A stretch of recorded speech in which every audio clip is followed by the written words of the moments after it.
అతిపెద్ద సమస్యల్లో ఒక అతిపెద్ద సమస్య నిరుద్యోగం. లక్షల మంది యువత ఈరోజు ఉద్యోగాలు దొరక్క చదువుకున్న చదువుకి చేస్తున్న పనికి అసలు సంబంధమే లేకుండా చిన్న చిన్న ఉద్యోగాలు అంటే 10,000, 12,000 రూపాయలకు చిన్న చిన్న ఉద్యోగాలు చేసుకుంటూ బతుకుతున్నారు. చాలా మంది బిడ్డలు డిగ్రీలు పీజీలు చదివి మేము ఈ చిన్న చిన్న ఉద్యోగాలు చేసుకోలేము, తల్లిదండ్రుల మీద ఆధారపడి బతకడం ఇష్టం లేక ఎంతో మంది బిడ్డలు ఆత్మహత్యలు కూడా చేసుకున్న పరిస్థితి మన ఆంధ్రప్రదేశ్ లోనే, ఆంధ్ర రాష్ట్రంలోనే గత 5 సంవత్సరాలుగా ఒక సర్వే ప్రకారము 21,000 మంది బిడ్డలు ఉపాధి లేక, చేసుకోవడానికి పని లేక, సంపాదించుకునే మార్గం లేక ఆత్మహత్యలు చేసుకోవడం జరిగింది. మరి మన బిడ్డ, మన యువత ఆత్మహత్యలు ఉపాధి లేక, పని లేక చేసుకుంటున్నారు అంటే ఆలోచన చేయాల్సిన విషయము, ఇది నిజంగానే ఆత్మహత్యల లేకపోతే ప్రభుత్వం చేస్తున్న హత్యల? కనీసం సంవత్సరానికి 500 మంది డిగ్రీలు పీజీలు అంటే చిన్న చిన్న ఉద్యోగాలు కాదు, చిన్న చిన్న చదువులు కాదు, పీజీల స్థాయిలో చదివిన బిడ్డలు కూడా సంవత్సరానికి 500 మంది బిడ్డలు ఆత్మహత్యలు చేసుకుంటున్నారు అంటే వాళ్ళకి ఆశ చచ్చిపోయి ఇక మేము ఎలా బతుకుతాము అన్న ఆందోళనతో వాళ్ళు ఆత్మహత్యలు చేసుకుంటున్నారు అంటే ఇది నిజంగానే మనకు స్పెషల్ స్టేటస్ రాక, మన బిడ్డలకు పరిశ్రమలు మన రాష్ట్రంలో రాక, మన బిడ్డలకు ఉద్యోగాలు రాక మనం చేతులారా చేస్తున్న పాపం ప్రభుత్వాలు చేస్తున్న పాపం కాదా? ఇది ఇలాగే కొనసాగితే ఆంధ్ర రాష్ట్రంలో బిడ్డలు మొత్తము ఉపాధి లేక, ఇక్కడ ఉపాధి దొరకక వలసపోయి మన రాష్ట్రం అసలు యువతే లేని రాష్ట్రంగా తయారవ్వదా? కేంద్ర రాష్ట్ర ప్రభుత్వాలు మనకున్న సమస్య గురించి, మన బిడ్డలకున్న సమస్యల గురించి ఏమైనా ఆలోచన చేస్తున్నారా? బీజేపీ ప్రభుత్వము, బీజేపీ కేంద్రంలో అధికారంలో ఉంది, సంవత్సరానికి 2 కోట్ల ఉద్యోగాలు ఇస్తామన్నారు.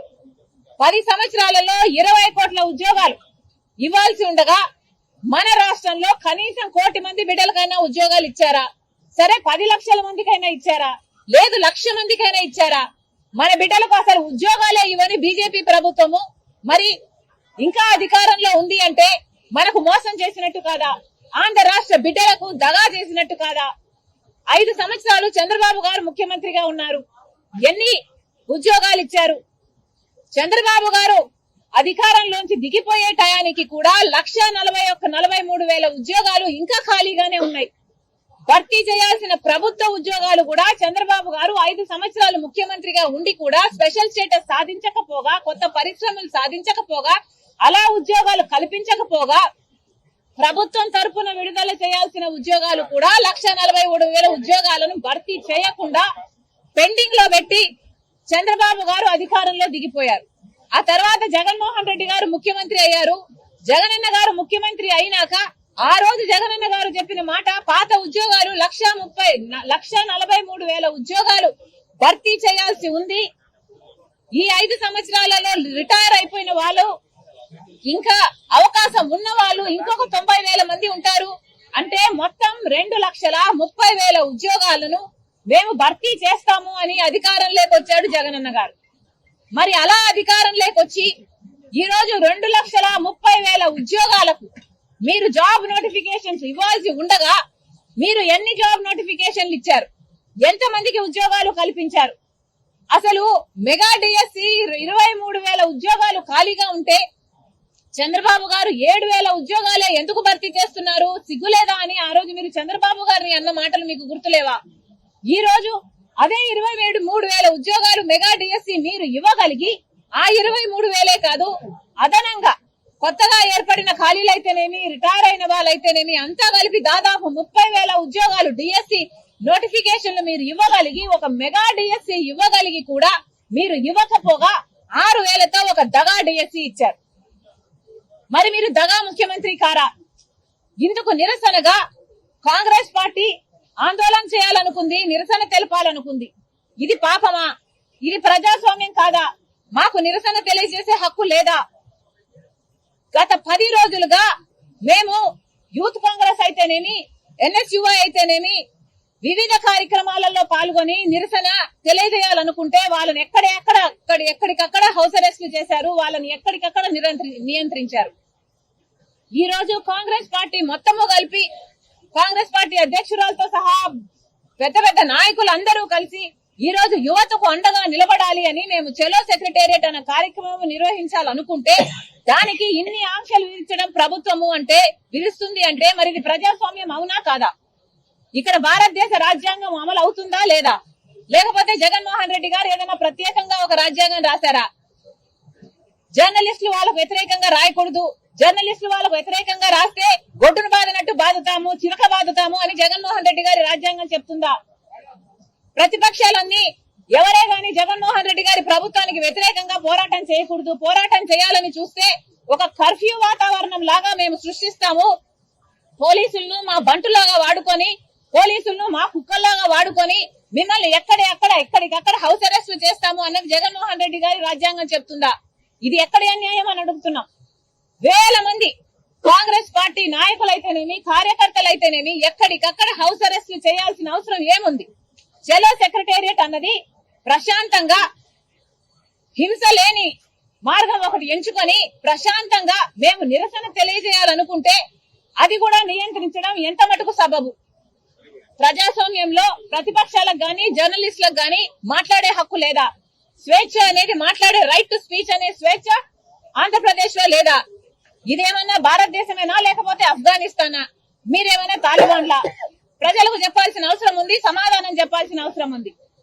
రాత్రికి రాత్రి మేము ఇక్కడికి చేరుకోగానే మొత్తం ఏరియానంతా కర్ఫ్యూ వాతావరణం లాగా సృష్టించారు. అసలు కార్యకర్తలు ఎవరి రానివ్వలేదు. పొద్దు నుంచి ఎంతమంది వీలైతే అంతమంది ఎవరికి వచ్చినట్టు వాళ్ళని ఎక్కడికక్కడ అరెస్టు చేస్తున్నారు. గత 2 రోజులుగా ఈ కార్యక్రమం జరగబోతుందని తెలిసి 2 రోజుల నుంచి పోలీసులు హై అలర్ట్ లో ఉండి మా వాళ్ళని నియంత్రించారు. ఇది ఎక్కడి అన్యాయం అని అడుగుతున్నాం. అసలు మేము చేసిన తప్పేంటి? మేము చేసిన పాపం ఏమిటి? మేమేమైనా గుండాలమా? మేమేమైనా దొంగలమా? బందిపోట్లమా? టెర్రరిస్టులమా? మమ్మల్ని నియంత్రించాల్సిన అవసరం ఏమొచ్చింది ప్రభుత్వానికి? మీకు నిజంగానే చిత్తశుద్ధి ఉంటే, మీకు నిజంగానే ప్రజలకు మేము చేశాము అన్న నమ్మకం ఉంటే మేము ఏ ఆందోళన చేసుకున్నా మీకు ఏం భయం? మీరు ఈ రోజు భయపడుతున్నారు. మేము ఆందోళన చేస్తే మేము ప్రజలకు దగ్గర అవుతాము అన్న భావన మీకు లేకపోతే మమ్మల్ని నియంత్రించాల్సిన అవసరం మీకు ఏముంది అని ప్రభుత్వాన్ని అడుగుతున్నాం. మీరు నిజంగానే జాబ్ క్యాలెండర్ ప్రతి సంవత్సరం విడుదల చేస్తుంటే, మీరు నిజంగానే 2,30,000 ఉద్యోగాలను భర్తీ చేస్తుంటే, మీరు నిజంగానే 23,000తో మెగా డిఎస్సి విడుదల చేస్తుంటే, నోటిఫికేషన్లు ఇచ్చుంటే మీకు భయపడాల్సిన అవసరం ఏముంది అని అడుగుతున్నాం. ఏ పార్టీ అయినా, ఏ జర్నలిస్ట్ అయినా ఏ రాసుకుంటే ఏమి, ఏ పోరాటాలు చేస్తే ఏమి, మీకు భయపడాల్సిన అవసరం ఏముంది? మీరు ఈ రోజు భయపడుతున్నారు, మమ్మల్ని నియంత్రిస్తున్నారు, ప్రతిపక్షాల మీద ఆంక్షలు పెడుతున్నారు, జర్నలిస్టులను చితకబాదుతున్నారు అంటే ఏమిటి అర్థం? మీరు తప్పు చేశారని మీరు ఒప్పుకుంటున్నట్టే కదా. ప్రజలు మీకు సమాధానం చెప్పాల్సిన అవసరం ఉంది. ప్రజలు గమనిస్తున్నారు అని మళ్ళీ చెప్తున్నాం. అసలు ఇదే జగన్మోహన్ రెడ్డి గారు ఎలక్షన్లకు ముందు ప్రతిపక్ష నాయకుడిగా ఉన్నప్పుడు ఆయన చెప్పిన మాటలు, మన రాష్ట్రంలో 2,30,000 ఉద్యోగాలు ఖాళీగా ఉన్నాయి అన్నారు. ఆయన అధికారంలోకి వచ్చిన వెంటనే ఇదే ప్రాధాన్యతగా తీసుకొని జాబ్ నోటిఫికేషన్ల వరద పారిస్తానన్నారు. జాబ్ నోటిఫికేషన్లు బ్రహ్మాండంగా ఇస్తామన్నారు. అంతేకాదు, ప్రతి సంవత్సరము జాబ్ క్యాలెండర్ ఇస్తాము. ఎలాగైతే 10th ఇంటర్ పరీక్షలు పెడతామో అలాగే ప్రతి సంవత్సరము జాబ్ క్యాలెండర్ లోనే మేము నోటిఫై చేస్తాము ఎప్పుడు పరీక్షలు ఉంటాయి అని. అదే ఫిక్స్డ్ డేట్స్ లో మేము పరీక్షలు పెడతామని జగన్మోహన్ రెడ్డి గారు చెప్పారా లేదా? మరి ఒక్క జాబ్ క్యాలెండర్ కూడా ఎందుకు ఇవ్వలేదు? 1,30,000 ఉద్యోగాలు ఆ రోజు ప్రభుత్వ శాఖల్లో ఖాళీగా ఉన్నాయి అని జగన్మోహన్ రెడ్డి గారే ఒప్పుకున్నారు. ఏపీపీఎస్సీ ద్వారా అన్ని ఉద్యోగాలను భర్తీ చేస్తాము, అధికారంలోకి వచ్చిన వెంటనే ఇదే మాకు ప్రాధాన్యత అని కూడా చెప్పారు. మరి ఈ రోజు ఏమైంది?